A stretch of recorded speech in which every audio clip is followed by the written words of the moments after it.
I hope you will forgive any little mistakes one may make in this review regarding a guest character.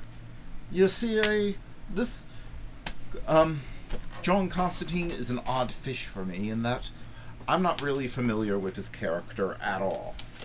Whereas I am very familiar with the parody character of him, Castile, which appears on Supernatural.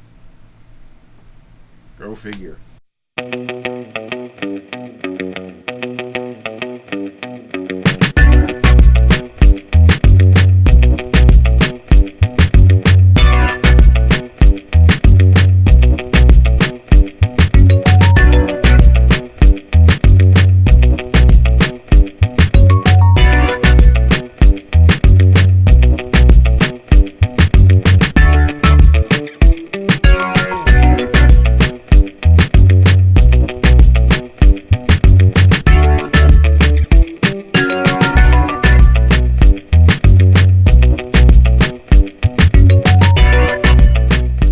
So, you may remember that the last time we left the Legends of Tomorrow, Constantine had shown up and said that told Sarah Lance that he had something important to tell her. Well, we now see why he showed up in the first place. It seems that he broke into the Star City Sanitarium and tried to cast a demon out of a girl, only he couldn't do it because he didn't know the demon's name.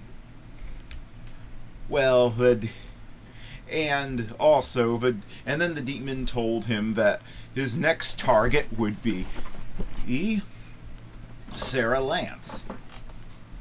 Well, that's all he needs to know in order to call on her and the Legends for help to get this demon out.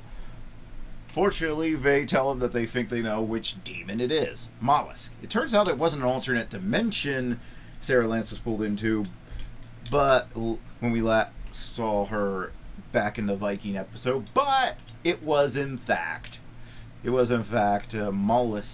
Mollusk's domain. So they go out to the Legends and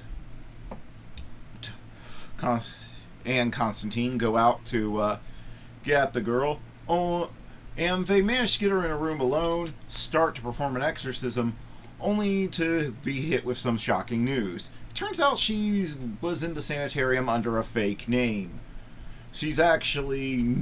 Her actual name is Nora Dark. That Dark family just won't stay down. The Dark family is to the Arrowverse what the Osborn family is to Peter Parker's life. A constant thorn in the side.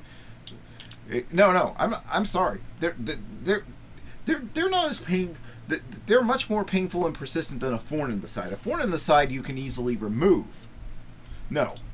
They're like a golf ball-sized kidney stone. That is what they are. Incredibly painful. You have next to no way to dislodge it, and it's always going to be with you for the rest of time, no matter no matter how well you think you've treated it for the moment.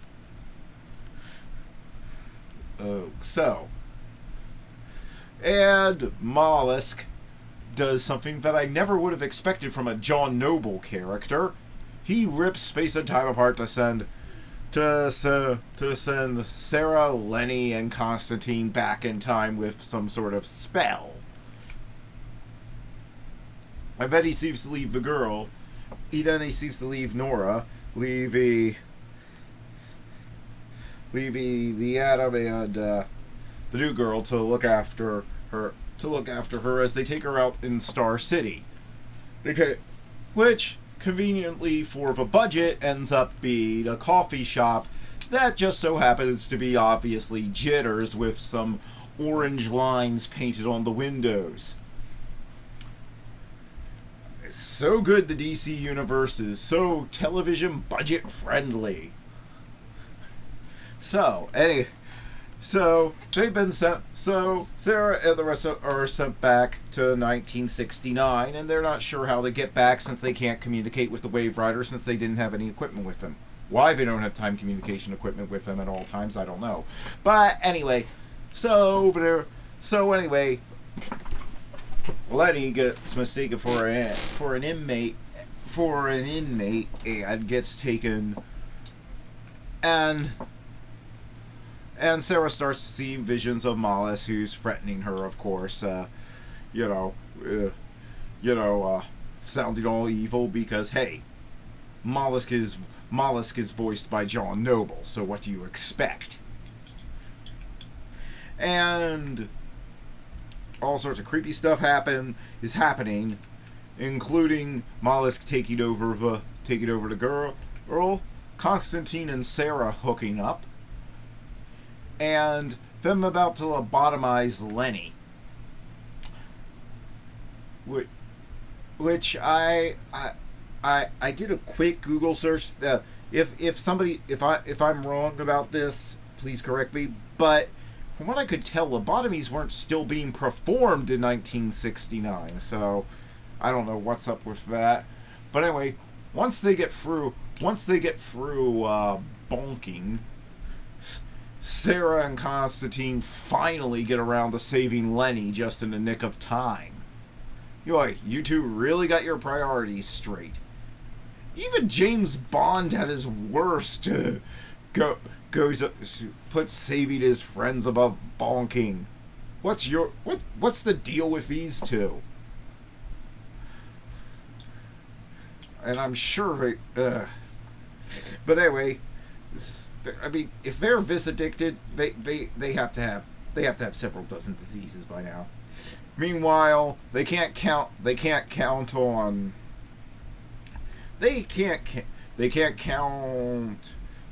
nobody can count on Mick for help because he has his priorities straight. He's watching the Super Bowl.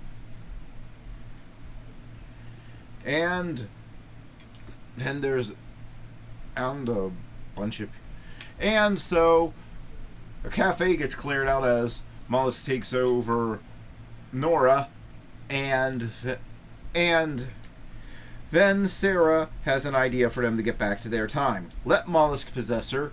She can redraw the line. She can redraw the little transmutation circle thing on the floor, and then do the incantation to send them back to modern times. Personally, I would have settled for just doing something in 1969 that would have alerted Gideon to the fact that you were there, and Gideon would have come back before you did the thing to change history, would have automatically taken the rest of the legends back to take you back to history, and that would have been a thing, and that would solve everything. Oh, and through all of this, Vixen and her evil watery granddaughter are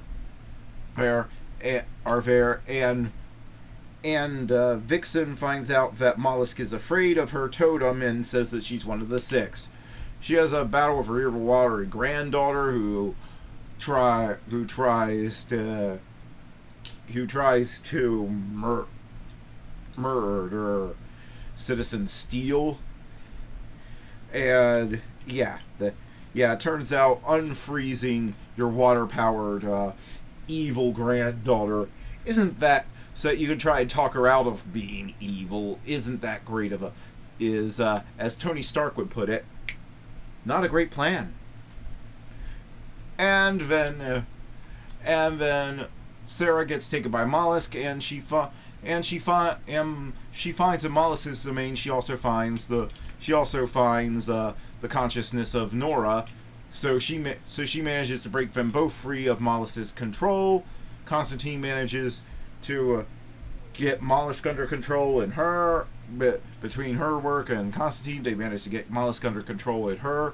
But then Damien Dark shows up because we can't have a happy ending where a scared little girl gets to go away and be nice. No, Damien Dark has to show up and take his daughter. So things get sewn up there. Constantine finally gets to smoke as he leaves, and then he tells Ray to not only keep working on his anti-magic gun, but to have it ready to use on Sarah, because he's sure that Mollusk is still inside her somewhere, and he will take her over at some point. So there's a cheery thought.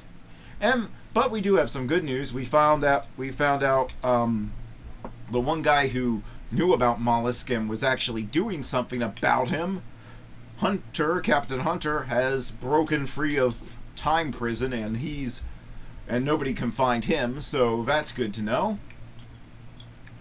Yeah, this episode was a fun return for Legends of Tomorrow. It had some creepiness. It was fun. It brought our characters back. Oh, and Lenny left. And yeah, there were some logical problems.